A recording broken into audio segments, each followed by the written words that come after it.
Hi, I'm Devin Mitchell for Brand Bagels. Not only are bagels hardy enough to withstand the rigors of a 13-day float trip, they're delicious as well, and you and your family will enjoy their hearty goodness. Let's eat. Alaska is big. So big that if it was divided into 2 states, Texas would then be the 3rd largest in the U.S. Alaska is 1/5 the size of the entire lower 48 states and has over twice the amount of coastline of those states. It has the highest mountain in North America and 15 other peaks higher than any in the rest of the U.S. It has the 2nd largest freshwater lake located entirely within the United States and 8 national parks. Size-wise, Alaska is a bit bigger than France and Germany combined. But 2 of the areas in which Alaska can't boast biggest or most are population and roads. Around 750,000 people live in the state, most of them within a couple hundred miles of either Anchorage or Fairbanks, and most are served by the state's very limited road system. And then there's the rest of Alaska, the 80% of the state that most of those residents will never see, unless briefly through a break in the clouds. And most likely lost from that view will be the many small villages scattered across the state, scratching out a rough existence along the outer reaches of North America. And the highways to and from those villages are the many rivers of Alaska.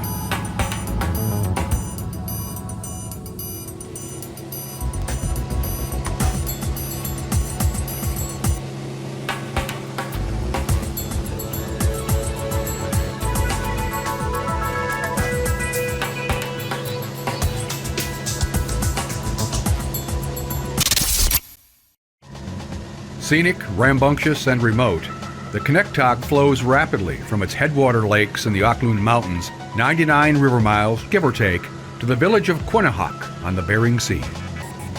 This is the ancestral land of the Yupik people, and most of the river flows through the Kodiak National Wildlife Refuge.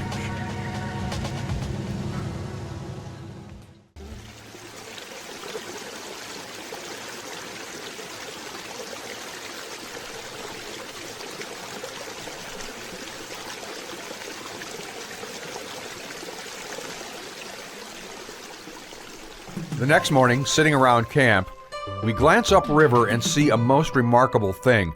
A brown bear is chasing a caribou up the riverbed straight toward our camp. Kim grabs the SLR camera, I grab the video camera, and what I capture is the brief, shaky result of me suddenly distracted by the fact that I didn't know where the shotgun was. Miss Nerves of Steel just keeps on clicking. In making its escape from the bear, the caribou charges almost directly into our camp. The bear, seeing us now, thankfully stops on a gravel bar downstream a ways. The freaked out caribou, to avoid us now, jumps into the deeper water of that excellent fishing hole, swims for a bit, comes back to shore, and runs off to safety. For now. The discouraged and disgruntled brown bear shuffles off into the brush. Did that just happen? Visitor.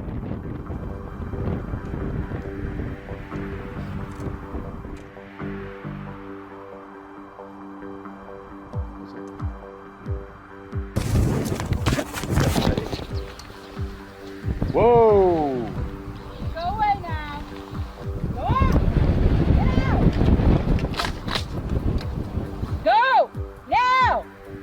The devil bear. Too close. He went away. He's down there now.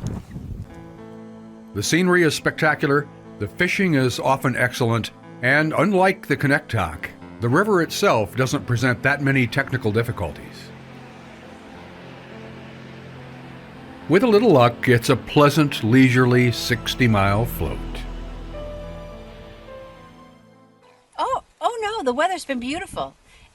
It's just that this beer is so cold. That's why I have my mittens. We should say the scenery is spectacular when you can see it. The good news is also quite famous for this. Consider this crustacean-shaped land, rising out of the North Pacific, so deeply indented by inlets and bays that no place on the island is more than a handful of miles from saltwater. Somewhat protected by the Alaska Peninsula to the west and the mainland 160 miles to the north, still, Kodiak Island is regularly subjected to the temperaments of the cold Gulf of Alaska and the wide-open North Pacific, and so features some of the chilliest, windiest, rainiest weather a person would ever want to experience. So why would they? There's this. When the summer sun shines, the Emerald Island lives up to its name. And inhabiting this beautiful wild land in significant numbers are some of the world's largest and most fearsome creatures. Yeah. Good camping spots are not plentiful on the Karlik, and a nice, flat, solid spot on a grassy bank is a most welcome discovery. Note the path was not created for the camper's convenience.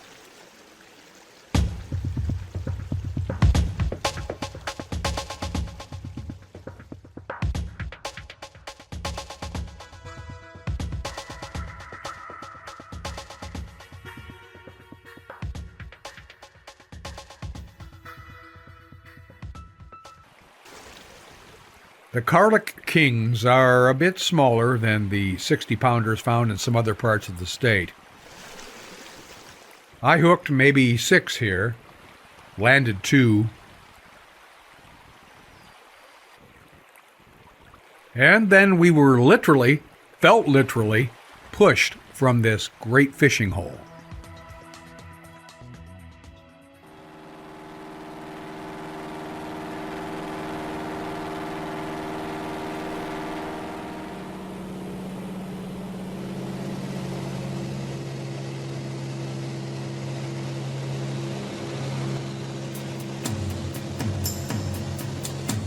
From its dramatic and unfortunate history to its status today as America's wild and curious Jurassic land, Kodiak Island is one of the most interesting places in North America. The big ones of the Alaska Range provide an excellent backdrop. It's beautiful. Quickly, though, the river picks up speed until it's barreling full steam through canyons of immense boulders.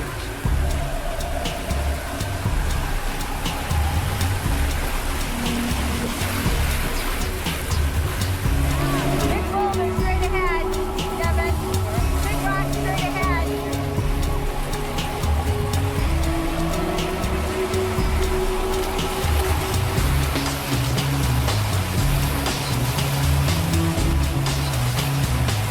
That's what we just came through. We made it.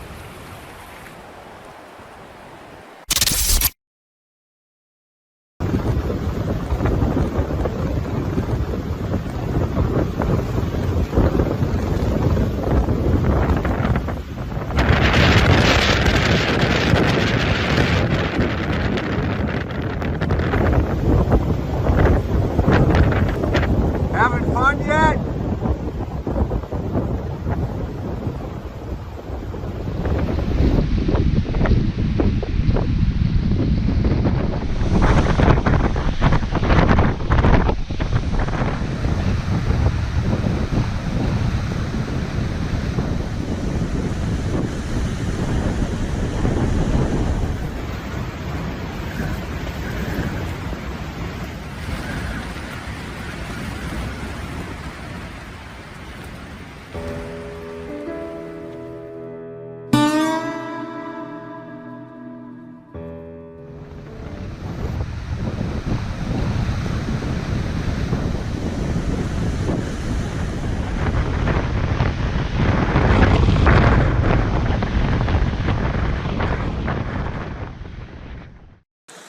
When we finally set out, the river immediately establishes its personality.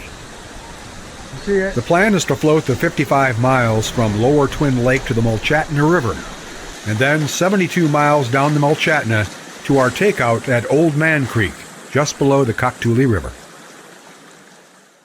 It's heads up all the time, as the Chilikandrotna does present many an opportunity to make what might turn out to be a very inconvenient boating decision, as we shall see.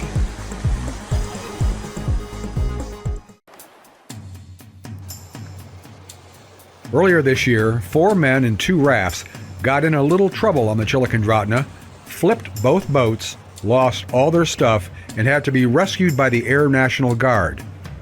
That's one of their boats. Irretrievable, except at immense cost and effort. Another one. And there's their other boat. Another one. It is gnarly through here. And then a couple of miles from the Mulchatna, look at this nightmare.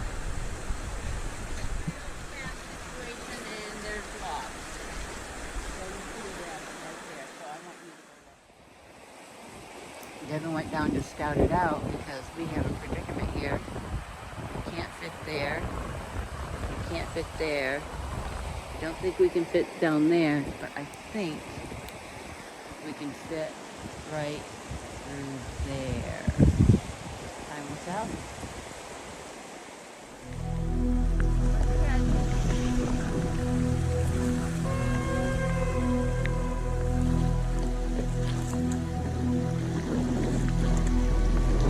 And when there aren't sweeper-infested channels to pick your way through, it's miles and miles of rapid, bank-full current, with very few friendly places to stop.